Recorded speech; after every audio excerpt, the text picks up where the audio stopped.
Numeral assistant is a celibate member of Opus Dei.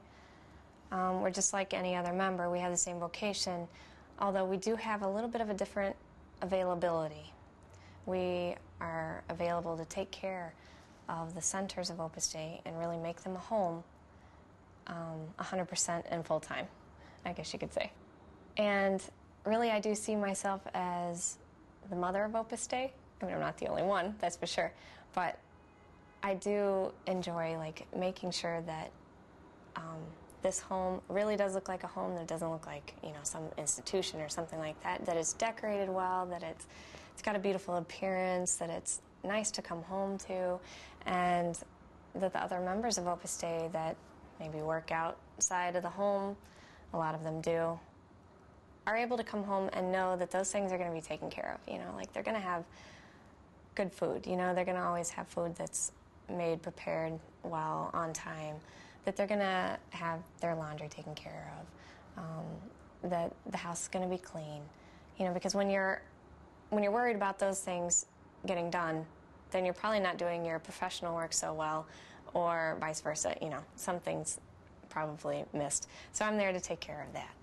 And, you know, you could say, well, couldn't anyone just be hired to take care of the centers of Opus Dei? Well, yeah, you know, and actually a lot of centers in the United States do not have numeral assistants, which is unfortunate.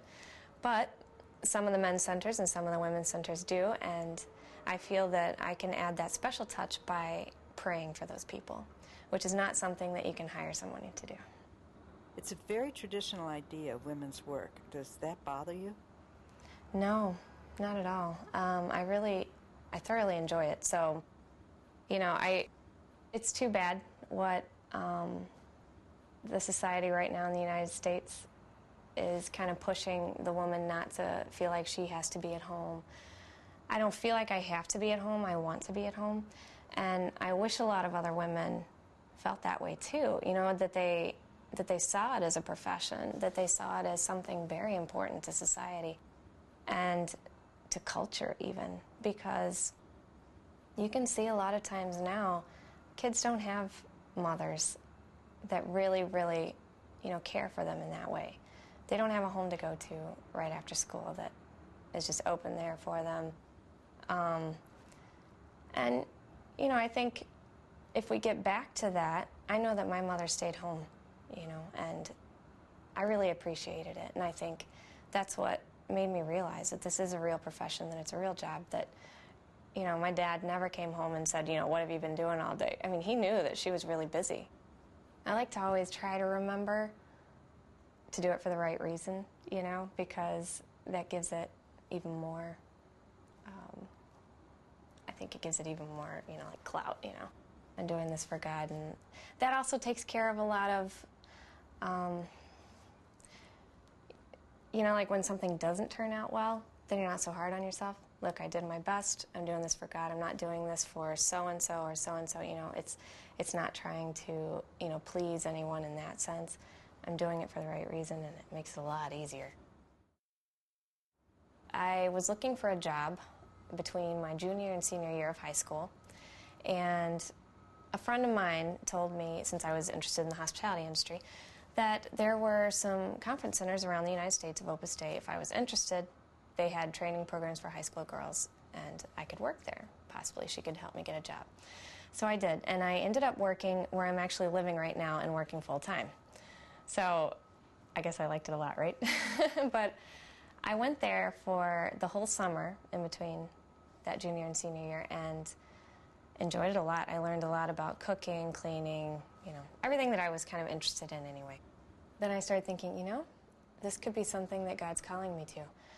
I had a little bit of a distraction there at that point too, because I had a very serious boyfriend that I considered marrying, you know, and having a big family with.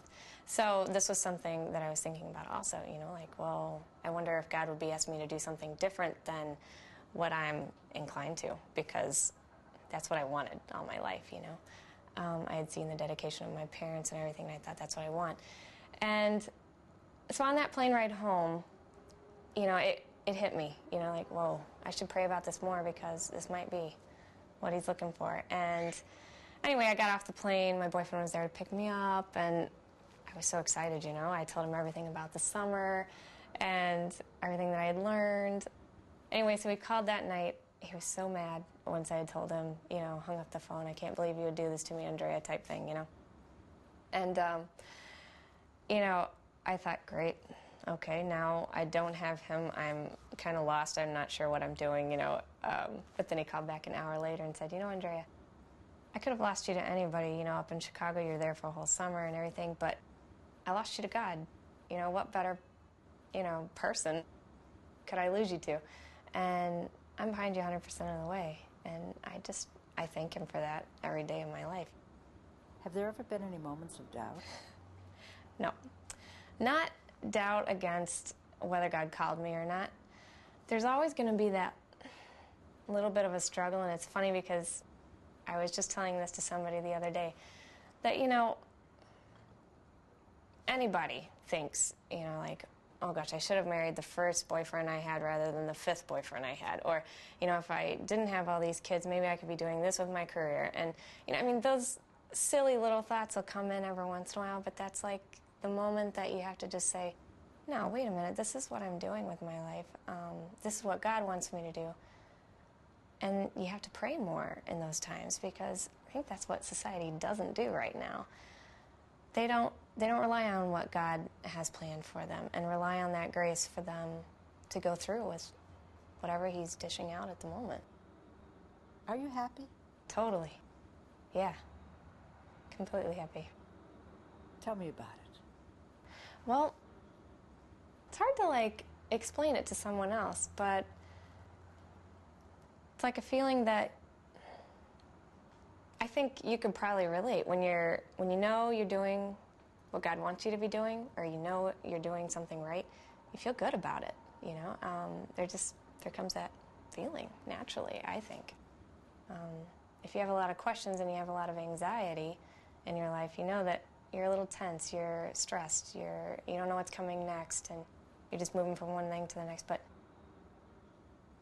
I know what I'm doing, I know where I'm going, and I enjoy that. I'm perfectly happy. First, they didn't really understand it too much. Some of them still don't. You know, they still, you know, well, have you met anybody yet?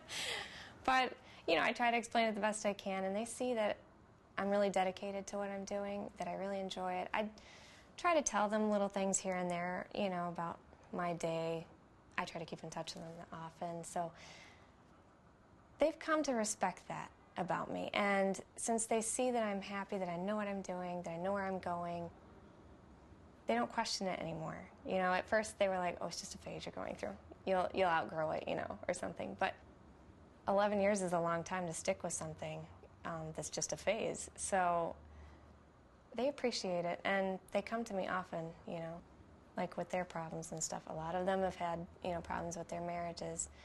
Not that I'm saying marriage is a bad thing. I think it's beautiful. But you really have to have a vocation to it as well. And they've had a lot of hard times, so they come and tell me, you know, like, help me in this area, help me in that area. What would you do? Or, you know. So I'm glad I'm there for them, because that's my vocation, to be there for the others.